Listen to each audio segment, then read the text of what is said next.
Good evening. Thank you for being here this evening. The Carpenter Place band will be here in about a month on May 12th. They have kind of spread things out. They've indicated certain items for different congregations. So there's a list in the bottom of the middle place back there. You're welcome to put anything in you want, but you're not limited to those. That kind of helps them spread things out. And any cash is used to buy perishables, meat, dairy products, produce, that kind of thing. But that's in the middle slot, bottom middle slot. The Marceaus are going to be here April the 25th. Cody will lead singing on Sunday morning. Then they'll also be around. They'll preach the sermon on Sunday night. Then after the sermon Sunday night, we'll have an opportunity for them to share their mission plans with us. So we'll switch it from Sunday afternoon to Sunday evening after service. Some of you signed up to send emails to missionaries, but I thought I didn't have a list, and somebody asked me. I said no, and then I found out yes I do. So there is a list in the information center of emails for some of the missionaries, and just send them an email just to encourage them. All you need to do. But there is a list there if you signed up for that. I want to remember Michael's knee surgery on Tuesday, April the 20th, and we got a Fisher's Men meeting scheduled for that April 25th. Cody's going to be here, so we're going to move that back to the 2nd of May the 2nd for the Fisher's Men meeting.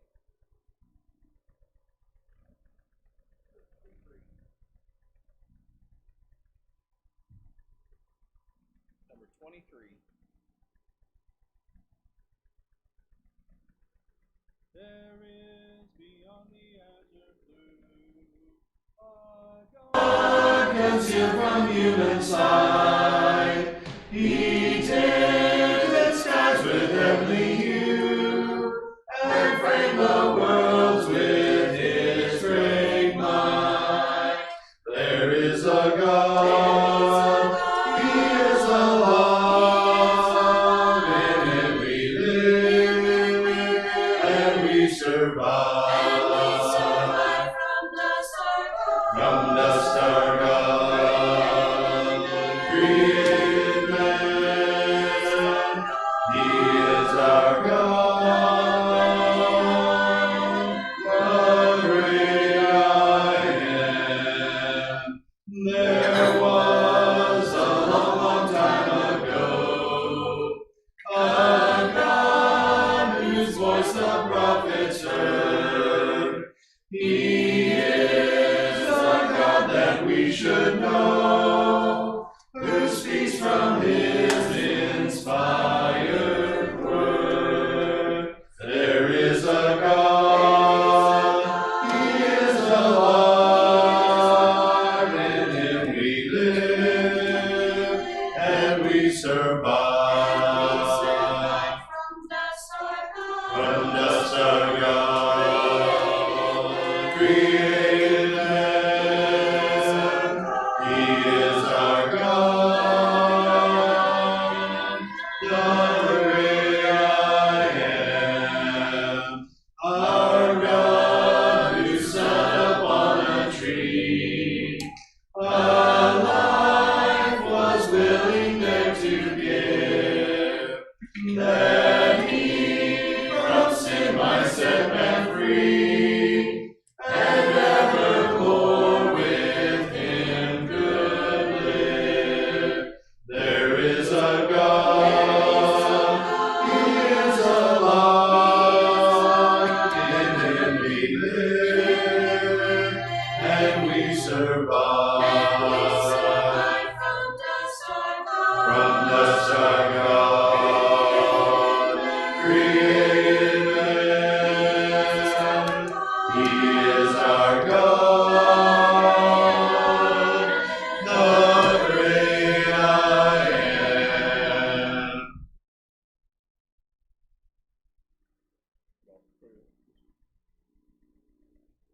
Heavenly Father, thank you so much for this day and the nice weather that you've given us. And most of all, Father, we thank you for your Son, saving grace that comes to you. Father, we pray that you'll be with Gary and Jason as they give us the lesson tonight. Help us in our understanding of your word. Father, help us to apply it in our life. you walk through every day.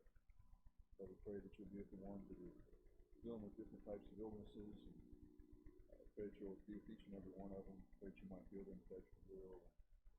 Father, we ask that you just be so. We pray in Jesus' name.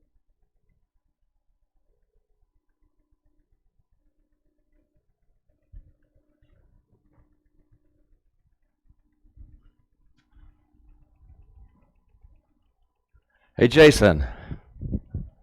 Aha, you're not, the mic's not turned on. Ha, ha, ha. Yes, Gary. Is your mic working? No, Gary. Yes. Yes, Gary? It is now. Yes, Gary. Is it anybody's birthday today? Ooh, I know somebody's birthday that it might be. Whose? Well, I saw a hand raised. Oh, it's Lee and Lisa's grandson's birthday today. Happy birthday. In North Carolina, 2 years old. Oh, there's pictures on Facebook. Okay. Cute pictures. All right. Loretta Lynn's birthday today. And That's for the coal miner's daughter herself. Okay. who are you thinking? Oh, you're missing Gary, is it your birthday today? It's not my birthday. Because yours is July 4th. Mine's July 4th. You know Everybody, my birthday? it's not July the 4th. That's, I know your birthday, Gary. How come you don't know my birthday? I am embarrassed to say that I do not know your birthday. That's okay. I do know Nancy Smith's birthday, though. I know Nancy Smith's birthday. When's her birthday? Her birthday is April the 14th. Okay, Sunday was the Isn't 11th. that today? Tuesday, 12th, 13th. Oh, today's the 13th? No, today's the 14th because 11th. Thank you. You should take a math class because Well, I thought I had it right. Sunday's 11th, Tuesday, Monday's 12th, Tuesday's the 13th, today's the 14th because taxes are due tomorrow, but they're not really. They're not really? No, Well, then why did I do them? I don't know. You're a creature of habit, but they extended it. I could have procrastinated a little longer. You could have. I just finished I the am. birthday. I am not going to tell you the good things that I heard two people say about that person who had a birthday today because it would embarrass her. She would be embarrassed if she knew how much everybody appreciated her on her birthday. And if even on her non-birthday. Well, that's true. But it coincidentally had nothing to do with her birthday. Some people had some real nice things to say about her today. That's all we're going to say about that. Anybody who spent time in Henderson, Tennessee is pretty good in my book. Yeah. I'm not. See, Gary, it's not the pack. Oh man, it's you. See, he switched out the pack. Hello? You want me to get you another microphone? You want me to get you another microphone? I don't know. I think my ears are too big. That may be it. It's probably your ears. I think it's your beard. Ask Don. Oh. Don cut his off. I think because he paid a vow. So Did he go to Syncria? Syncria. That's where Paul got his hair cut. That's where he cut his hair because he. Yeah. All right. That's where his barber was.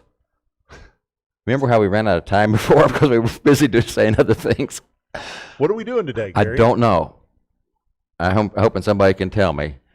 You know, the sad thing is I have a really cool font on my computer, but the PowerPoint computer doesn't have it on it, so it just comes out like this. Oh, that's a boring font, Gary. It's a boring font, but I'm stuck with it.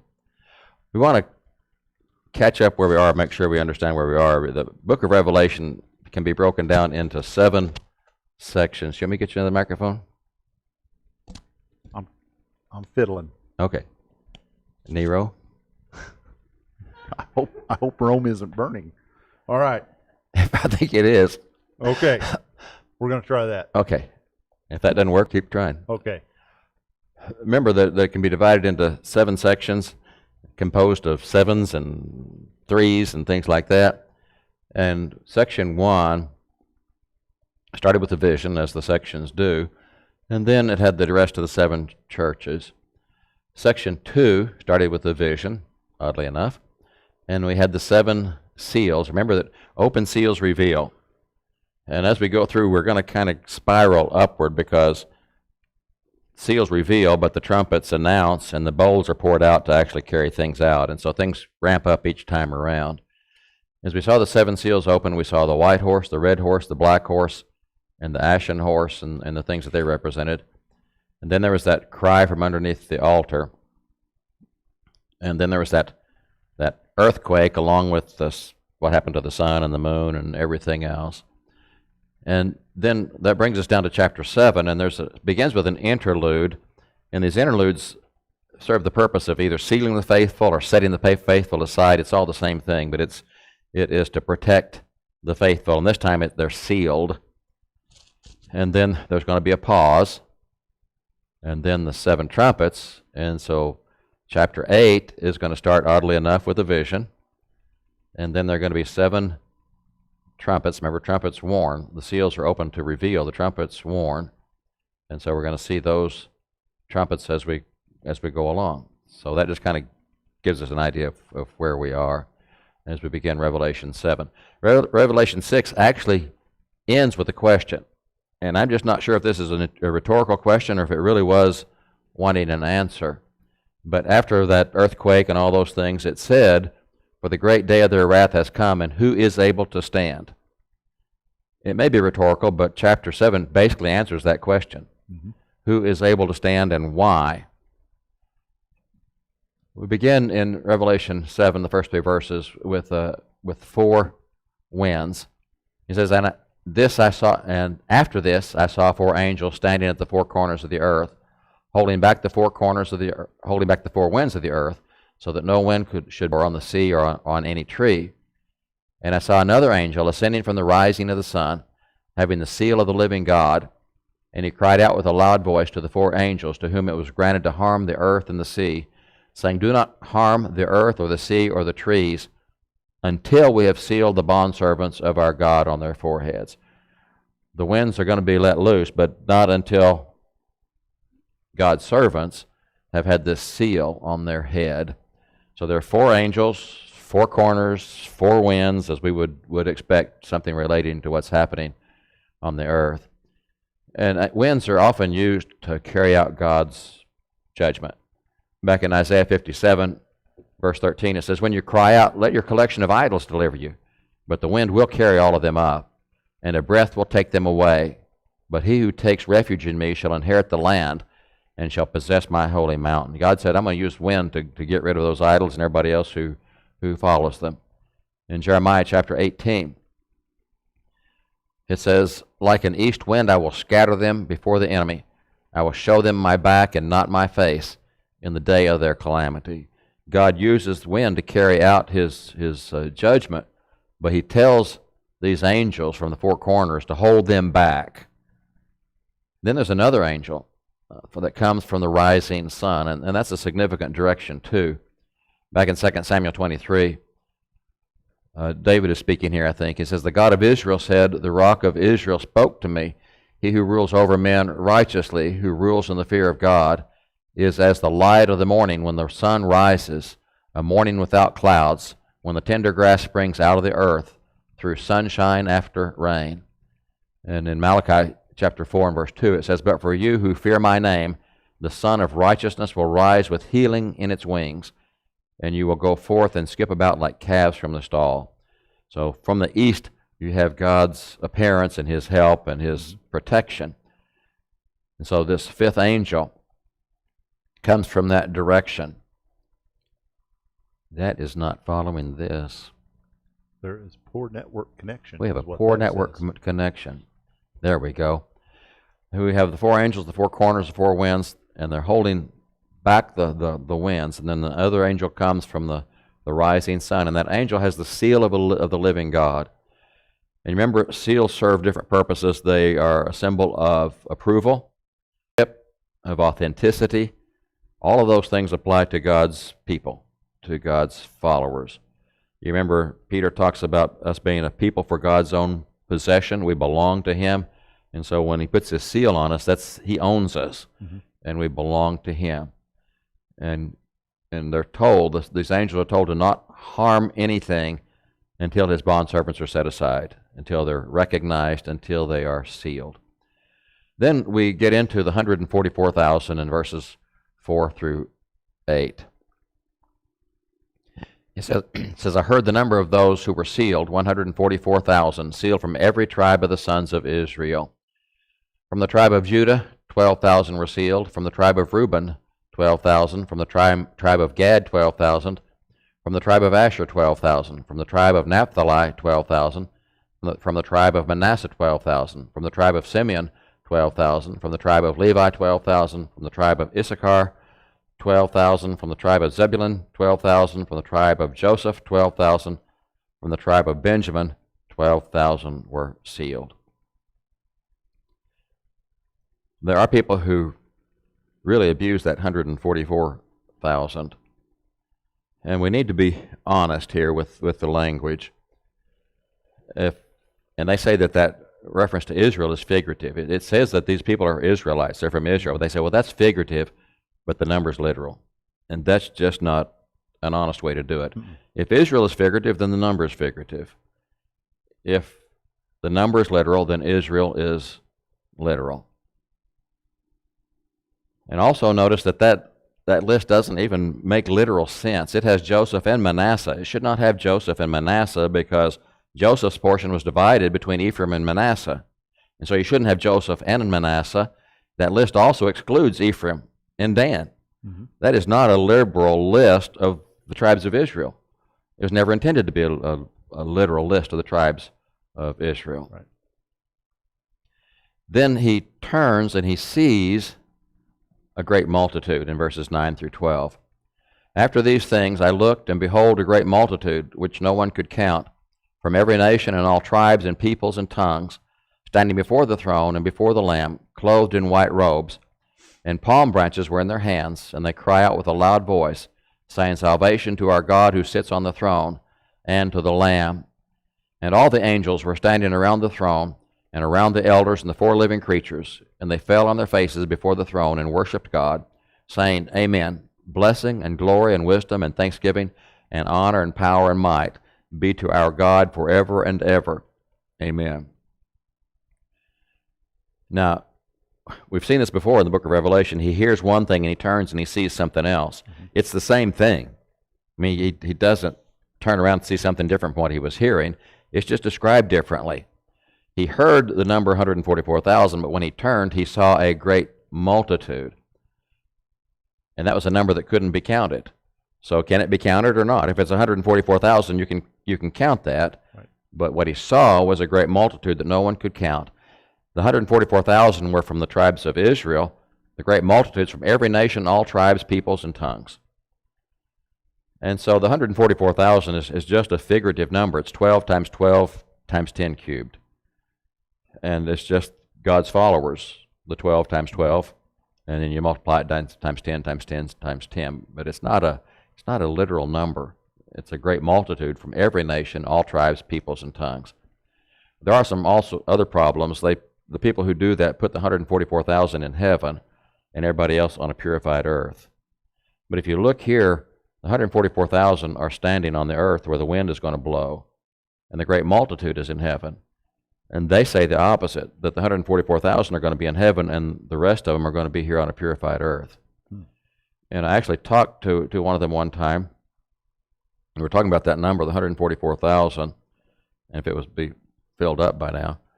And he actually said that he would rather be among the ones on the purified earth than be the 144,000 that they think are in heaven in the presence of God. That was his choice. He would rather be living on this purified earth in a relatively physical situation than be among the great multitude standing before the throne of God and praising Him all the time. Thought that was interesting. These people, this great multitude, are standing before the throne, and they say, Salvation to God and the Lamb. And then the angels and the four creatures join in, and notice that they attribute 7 things to God. And we saw earlier 7 things attributed to Jesus, and the lists are the same. There's only one word that's different. The other 6 words are the same. And they attribute blessing, glory, wisdom, thanksgiving, honor, power, and might to God. That tells us something about the divinity of Jesus, that basically the same attributes are given to Him as are given to God. Then in verses 13 and 14, there's a question of who these are, this great multitude. One of the elders answered, saying to me, These who are clothed in the white robes, who are they, and from where have they come? And I said, My Lord, you know. And he said to me, These are the ones who came out of the great tribulation, and they have washed their robes and made them white in the blood of the Lamb. one of the elders says, "These who are clothed in white robes, who are they and where did they come from?" And quite wisely, John answered, "I really don't know, but you do." How often would it go better for us if instead of making up an answer for something, we just ask God? If we don't know what it is, it's better to ask Him than to come up with our own ideas. Have you ever heard of the book of Ezekiel? I'm familiar with it. I thought maybe you might be familiar with it. And there was a chapter about dry bones or something, about those bones all scattered out, and then they started going back together and grew sinew and flesh and all that stuff. Well, toward the beginning of that chapter, someone says to Ezekiel, "Son of man, can these bones live?" And Ezekiel answered, "O Lord God, thou knowest." Another smart answer. He did not probably know the whole answer to that question, so he said, "I don't, but you do." These people who are clothed in white, who are they and where do they come from? Well, you know.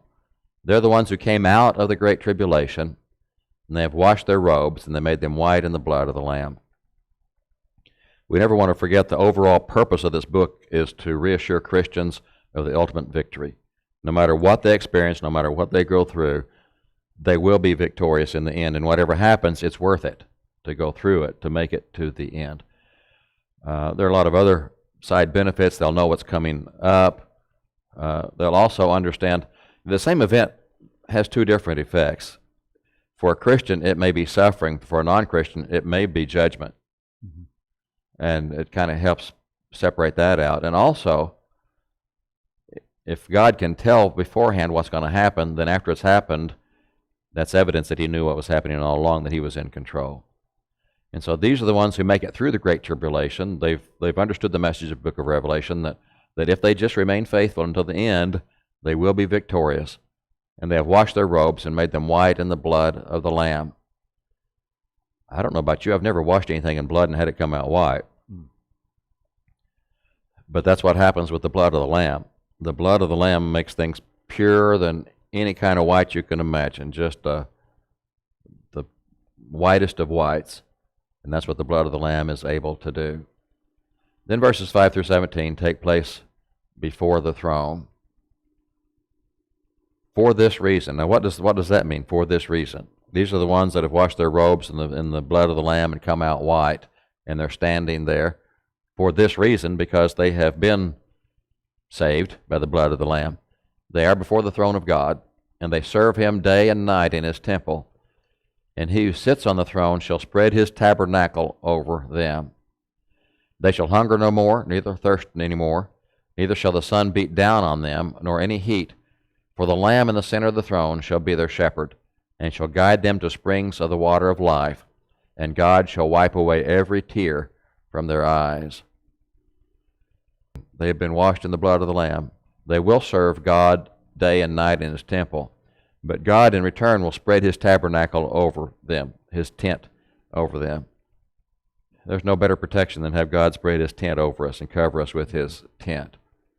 And then toward the end of that passage, it says God will wipe away every tear. God does those two things for His servants. He spreads His tabernacle over them, and He wipes away their tears. And then it says that they will hunger no more, thirst no more.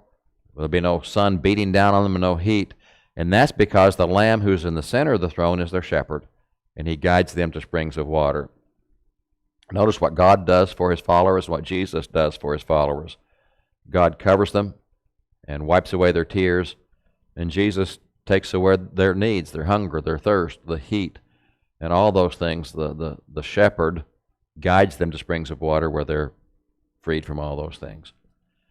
And so that sets us up for Chapter 8. Chapter 8.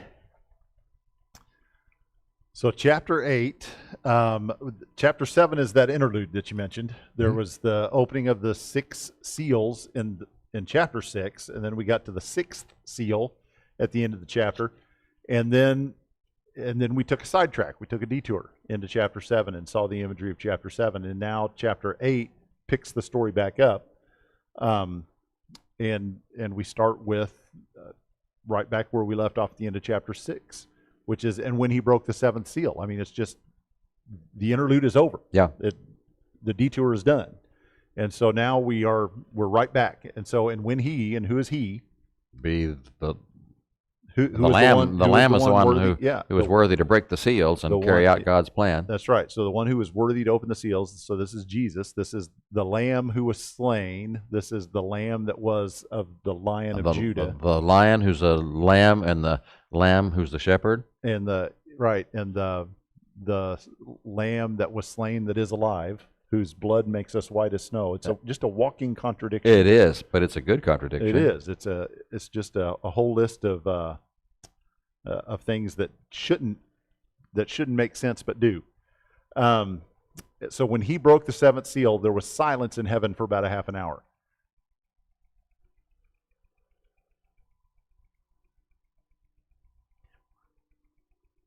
We have 34 minutes, so we can wait half an hour. We hour. could just model that silence for half an hour. Silence isn't that big a deal unless you're expecting something to happen.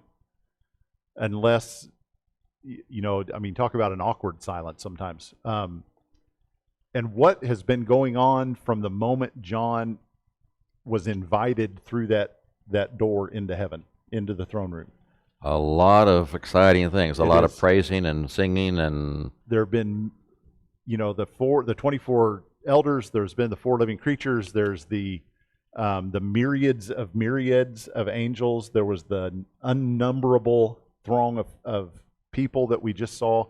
And every time you see those huge throngs of people, they are praising, they're worshiping, they're shouting, they're crying out with a loud voice. And when the angels speak, they speak like thunder. They speak like trumpets. It's loud. It's like a waterfall. And when you hear sounds from the throne, it's loud. It's cacophonous. It is cacophonous. It is. Is that our word for the week? That could be. Okay. Cacophonous. See, we both had the same spelling. We went to the same school. They didn't like that in the spelling bee either. There was silence for about a half an hour. So this would have been, this would have not just been, hey, we're taking a coffee break. We got to gear up for the next act or whatever. There is something to this. And so a lot of people, I like the commentary I've been using is Roper's from the series that we have there in the library. And he says a lot of people ask, what does the silence mean? And that's the wrong question. The question isn't what does the silence mean, but what purpose does the silence serve? What does it do? Yeah, what does it do? And there's a couple of things. Number one, it obviously draws your attention, like a pause in music. If you're going along in music and there's a crescendo and it builds and all of a sudden it stops, there's a pause. Now you're waiting. Now you're ready for something that's going to happen next. And so it's building anticipation for whatever is going to happen next. And because God knows what's going to happen next and what the next part of the vision is, it draws attention to the things that happen immediately after this.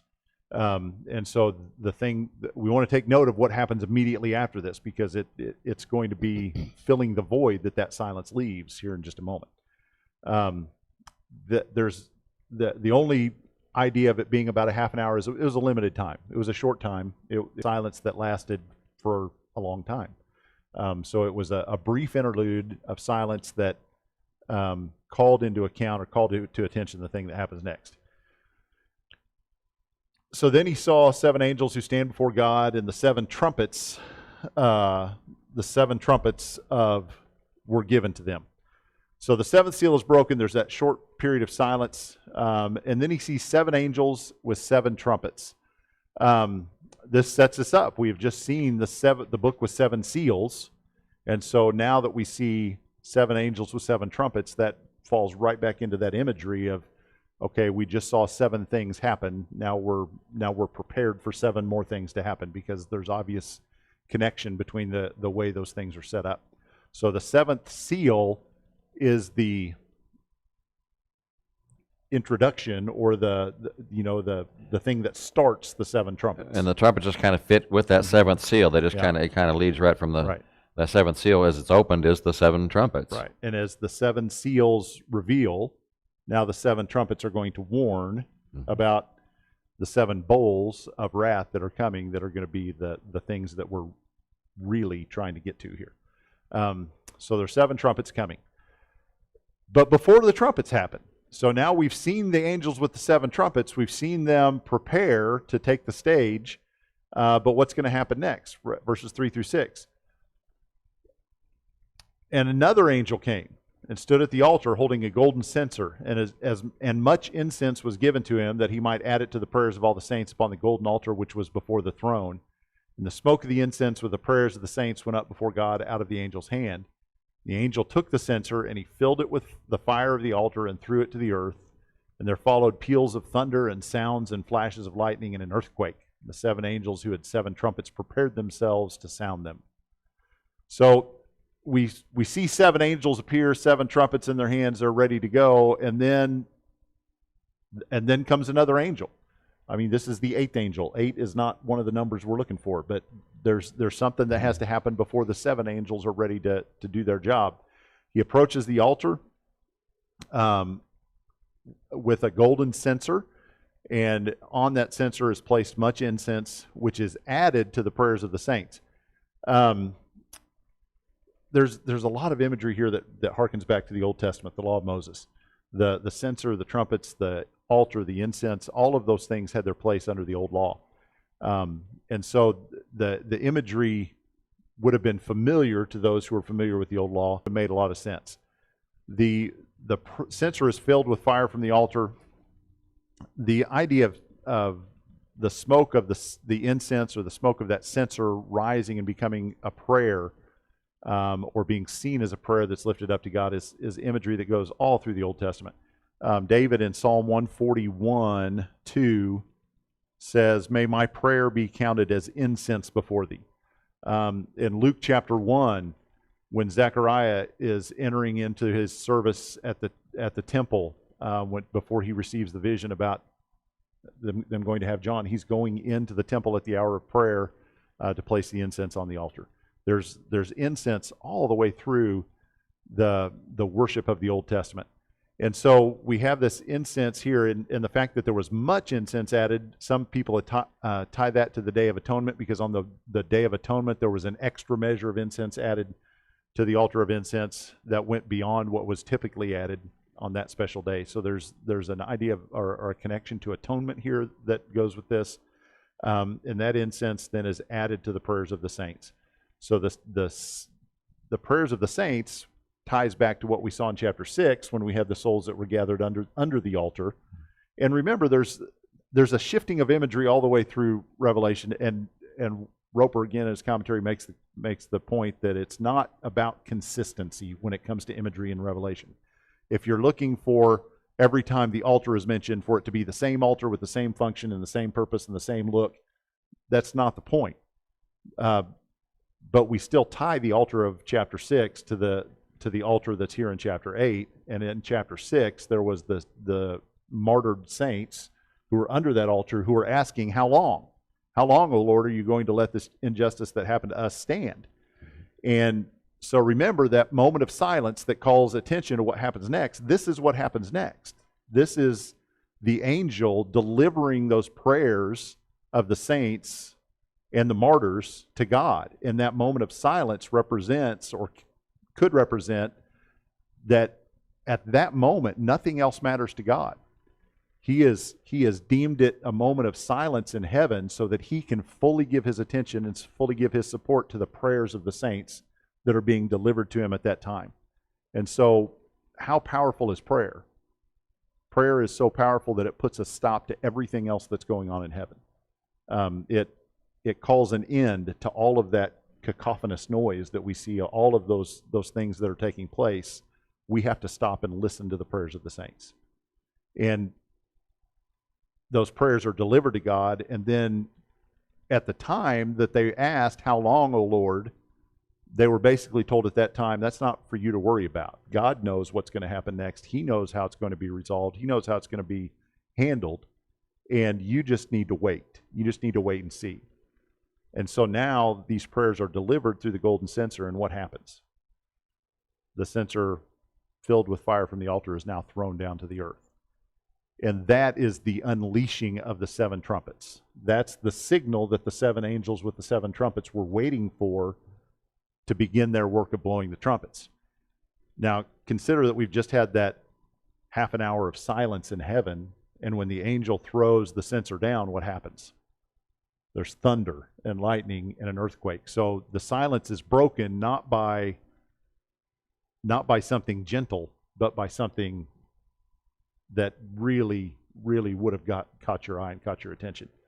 And so this is the unleashing then of the trumpets. And what are the trumpets announcing? The trumpets are announcing the judgment on behalf of the saints. So the 7 angels prepare to sound the 7 trumpets. And again, we talked about the imagery that connects back to Old Testament events. Well, there were trumpets in Exodus chapter 19. In Exodus chapter 19, that's the covenant scene. We keep going back there, it seems like, time and time again, to this idea of Exodus chapter 19, when the children of Israel arrive at Mount Sinai. God shows up at the top of Mount Sinai, extends the offer of a covenant. They accept. Moses goes up and he gets the 10 commandments.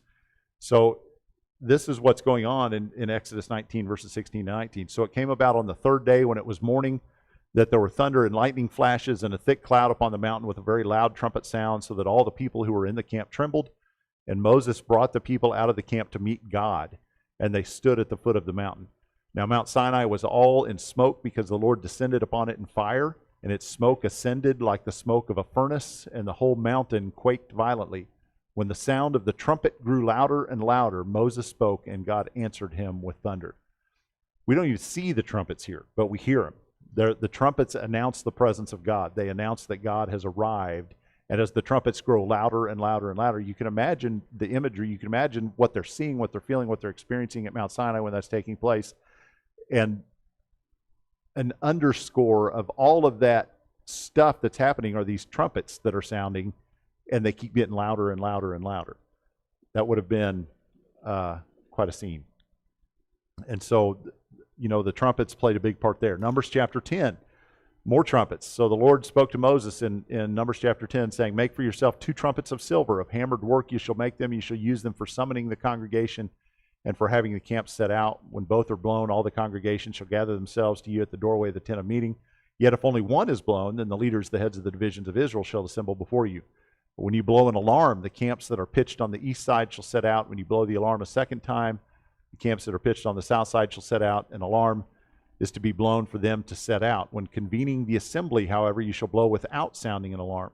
The priestly sons of Aaron, moreover, shall blow the trumpets, and this shall be for you for a perpetual statute throughout your generations. And when you go to war in your land against the adversary who attacks you, then you shall sound an alarm with the trumpets, that you may be remembered before the Lord your God and be saved from your enemies. Also in the day of your gladness and your appointed feasts and on the days of your months, you shall blow the trumpets over your burnt offerings and over the sacrifices of your peace offerings. They shall be as a reminder of you before God. I am the Lord your God." So God likes trumpets. I mean, trumpets announce his arrival. Trumpets were his signal that were given to the people to announce alarm, to announce the setting out, to announce the assembly of the congregation, to announce their special feasts and festivals. And trumpets here in heaven are being used to signify these warnings that are being announced to the people of earth.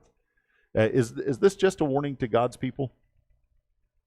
Or is it a warning to everybody? No, it's a warning to everybody. Right. And I don't know, they didn't, in the book of Revelation, they didn't seem to pay much attention, but the purpose is to get them to repent. Right.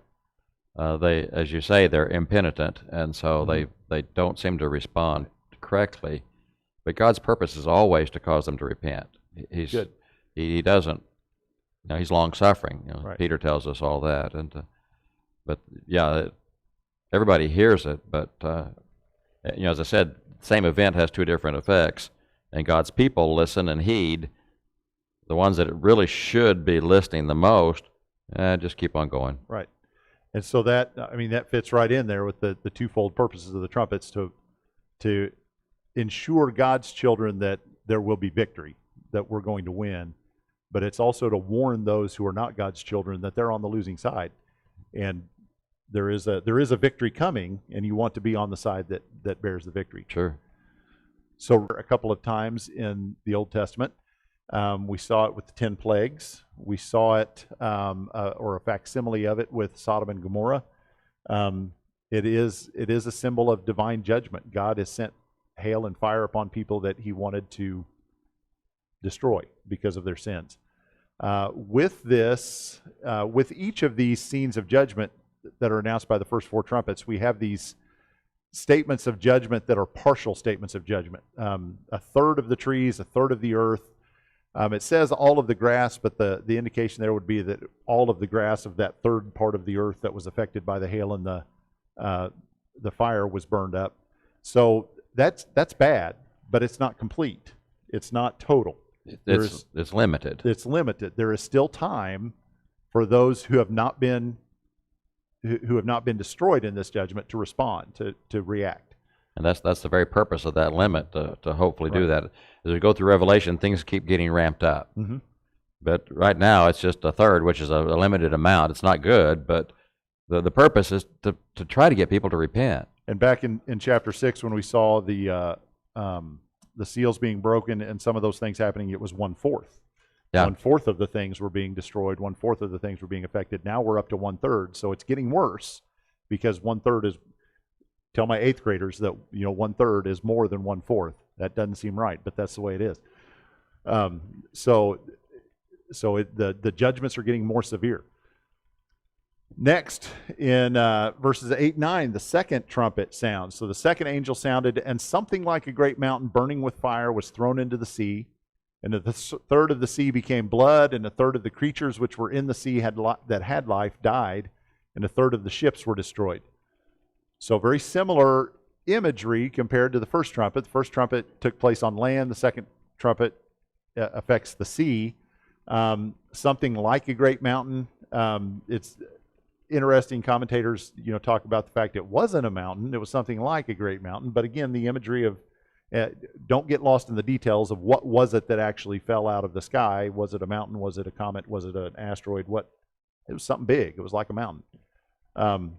And it was burning with fire, and it got cast into the sea. And with that, 1/3 of the sea became blood. We've seen that before in the 10 plagues. We've seen water turned into blood. 1/3 of the sea creatures died, and a third of the ships were destroyed. And so again, that limited scope of the judgment. It's bad. I mean, there's no shortchanging it. There's no short selling it here, but it's not total. It's not complete. Revelation 8, 10 and 11 gives us the third trumpet, and the third angel sounded, and a great star fell from heaven, burning like a torch, and it fell on a third of the rivers and on its springs of waters. And the name of the star is called Wormwood, and a third of the waters became wormwood, and many men died from the waters because they were made bitter. So the last trumpet affected the seas, the oceans, the salt water. This one affects the fresh water, the lakes, the ponds, the streams. And it says a great star. Again, don't get lost in the detail of what was it that fell from heaven. If a star actually, stars are bigger than the earth. So John got this wrong, so therefore the Bible's false, right? Yeah, that's right. So so it couldn't have been a great star because stars, it's about the imagery. It's about what's taking place. It's not about a literal star falling from heaven. So there was a meteorite of some kind that fell to the earth. It was burning like a torch, a third of the rivers and springs. The name of the star was Wormwood, and people get caught up in this as well. Why is this one given a name when the mountain that fell last was not given a name? Why is this one identified? Well, this again relates back kind of a anti-story of what happened in one of the stories of the wilderness wandering when the water was bitter and Moses threw in a stick and the waters became sweet. Well, this time the waters that were fresh, that were there for people to use, something was cast in it, and now the waters become bitter. Wormwood is a plant that grows that is bitter. And if you throw the wormwood in the water, it becomes undrinkable. You can't drink it. And so because of the bitter waters, many died. Again, it's 1/3. Mm-hmm. It's that limited judgment that's taking place. Verse 12 gives us the fourth trumpet. The fourth angel sounded, and a third of the sun, a third of the moon, a third of the stars were smitten, so that a third of them might be darkened, and the day might not shine for a third of it, and the night in the same way. So the fourth trumpet, 1/3 of all the heavenly bodies are darkened. And again, people get, some people have different theories about, well, is the day a third shorter than it was and the night a third longer, or is the day a third darker than it was and it's the same way? That's a detail that we don't need to worry about. Yeah. The effect of what would happen if we lost a third of the effect of the moon's gravitational pull on the Earth? If the moon didn't affect the tides the way that it did, if the sun lost a third of its brightness, what would that do to our crops? What would that do to our growing season? What would that do to the way that we're able to care for ourselves? That's the effect that we're supposed to see here, not getting lost in the minutia of the details about how this would look or what it would look like. The devastating effects is what we're supposed to take away from this.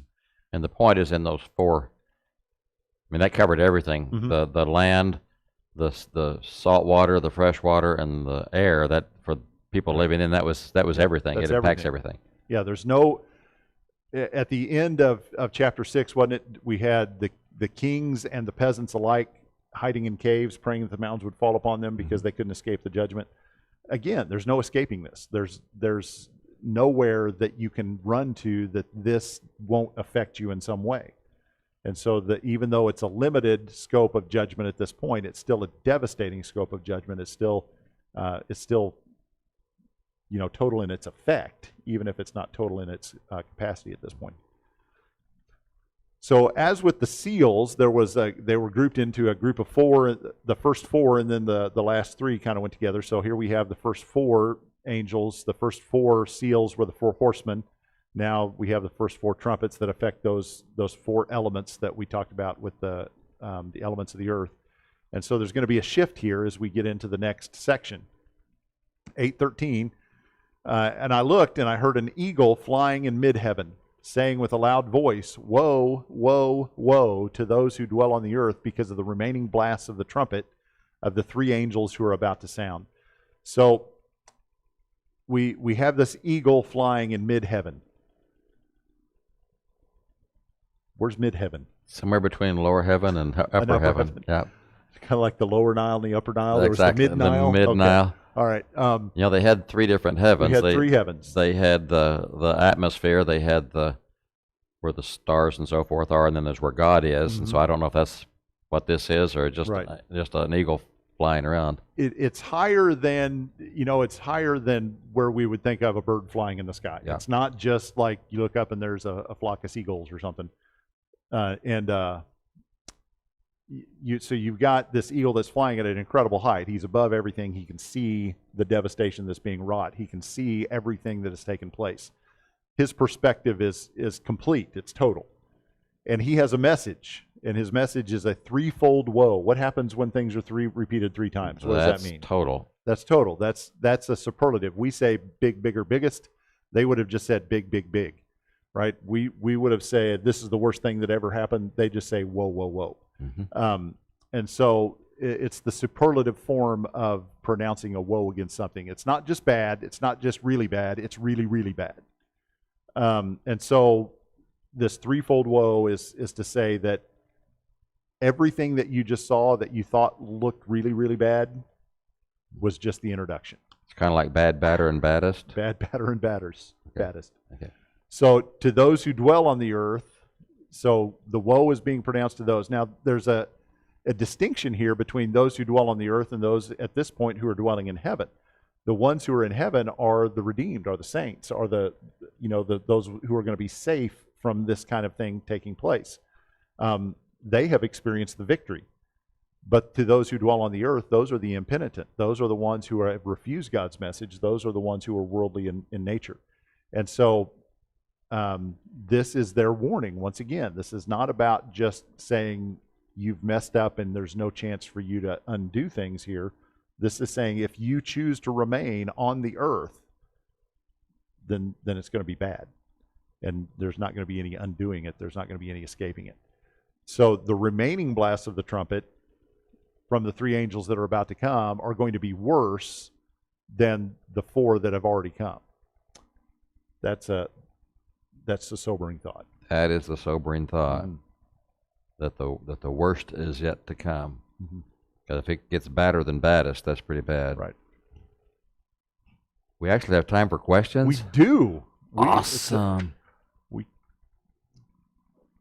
Who are the 144,000? You want me to name them? Yeah. Who's one? Who's number one? I hope his name is Jason. Jason? Is Jason in there somewhere? Who are the 144,000? Where did the number come from anyway? Is that a literal number? 12 times 12 times 10 cubed. 10 times 10. And it is, that's the number he heard, but when he turned, what did he see? A great multitude. It says 144,000 are from the tribes of Israel. And then we have a list of not the literal tribes of Israel. But what he sees is a multitude from all nations, tribes, and tongues, which is a multitude that nobody can count. And so the 144,000 are the great multitude. They are from every tribe. They are the saved, because they are the ones who are dressed in white. And who are the ones who are dressed in white? The saved. They've been washed in the blood and made their robes white. They've come through the tribulation, and they have washed their robes in the blood, and now they're dressed in white. So by washed in the blood, we come in contact with the blood of Jesus when we're buried with him in baptism. And that's when our sins are washed away, and then they become white in his blood. Now, God does something for those who serve him in his temple. And he does a couple of things. One of them was he covers them with his tabernacle, his tent, and then he wipes away their tears. That could have been a song. God shall wipe away all tears. Yeah. We were trying to think of the song of the 144,000. We couldn't find it. It's not in the book. I don't think that one's in the book. I think we'd have to get that one on the screen. We have to do, is that one of the older ones that's not in the book? Does everybody know that God shall wipe away all tears? You really should. It's a good song. That's a good song. Jason will lead it for us sometime. I will. And so for those who serve in his temple, God places his tabernacle over them and wipes away their tears. The Lamb, who is the shepherd in this case, because it says that he is, he will provide them with everything. They won't thirst anymore. They won't hunger anymore. The sun won't beat down on them anymore. They won't experience this heat anymore. You have to remember we're talking to people who live in a pretty warm part of the world. And to be freed from heat would be a good thing. If he would have been writing to somebody who lived in Antarctica, he probably would have said, I will free you from being cold. Because the shepherd knows where to take them, to protect them, and to feed them, and to give them to drink. And so God does certain things, and the Lamb does certain things. Then what's the next one, Jason? What is the purpose of a period of silence? For 30 minutes. 30 minutes. 30 minutes. It's a limited time. It is limited. At half an hour. If you have something that's half, it's been limited. It's been cut. Builds anticipation about what's going to happen next. It draws attention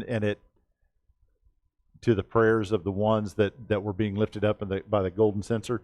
And it also sets it apart from the noise and the hubbub of everything that had been going on before that. That's the one we just did. When was the seventh seal broken? June 3rd. No. It was after the sixth seal. After the sixth seal. After the interlude. Yeah. After the It's before the silence, but it's after the interlude. Yeah. Remember chapter 8 verse 1. Remember the purpose of an interlude? It is to seal or to set apart God's followers. Whatever's going to happen, his followers need to know they're going to be taken care of. They're in a special category. And the whole book is a book of contrast and competition between two groups that are sealed. And we're going to see people who bear the seal of the beast and those who bear the seal of God. And those who bear God's seal get set aside and protected. It's not.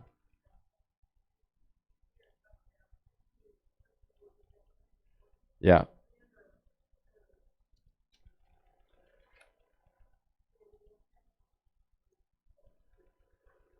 Yeah, there's to write them on their heads and their hands and And there it was also a figurative thing. They weren't not supposed to take a Sharpie and write it across their head, but it was to put it here, to put it in here, and yeah, and the setting aside is just to signify their gods, and so they're protected.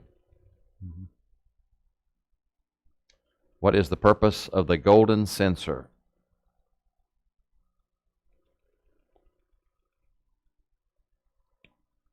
Was that? Let's see. Yep. It symbolized the prayers of the saints, not just the martyrs, but of all the saints. Yeah. The last one? What is the purpose of the trumpets? To announce. To announce. This is what's going to happen. The seals were open to reveal. The trumpets are blown to announce this is what's going to happen. There's actually going to be a change in the action before we get down to the cups being poured out.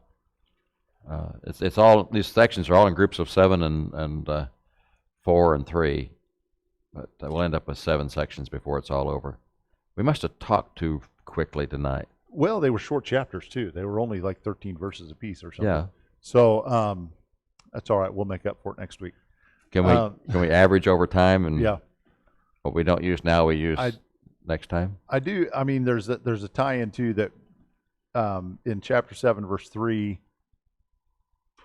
that interlude begins, and in chapter 7 verse 3 it says, "Do not harm the earth or the sea or the trees until we have sealed the bondservants of our God on their foreheads." So there's that sealing of God's saints, of God's people, and that, I mean, think about what the first 4 trumpets do. They harm the earth and the trees and the seas. Mm-hmm. I mean, that pause, that interlude is for the purpose of preparing God's people for that.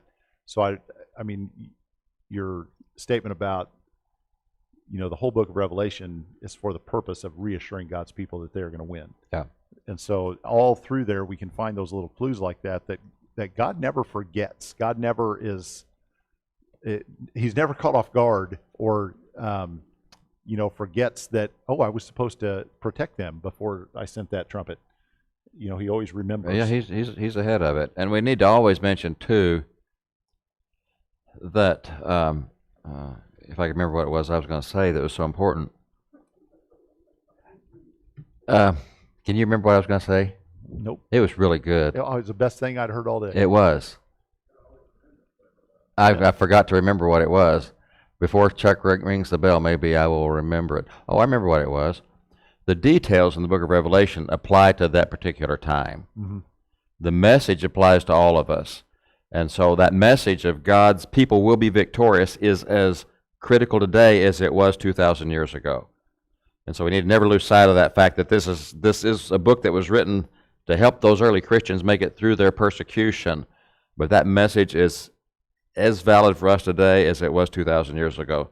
It was not just limited to them. It was important. I'm glad I remembered what it was. I'm glad you did too. That was a good wrap up there. Thank you very much.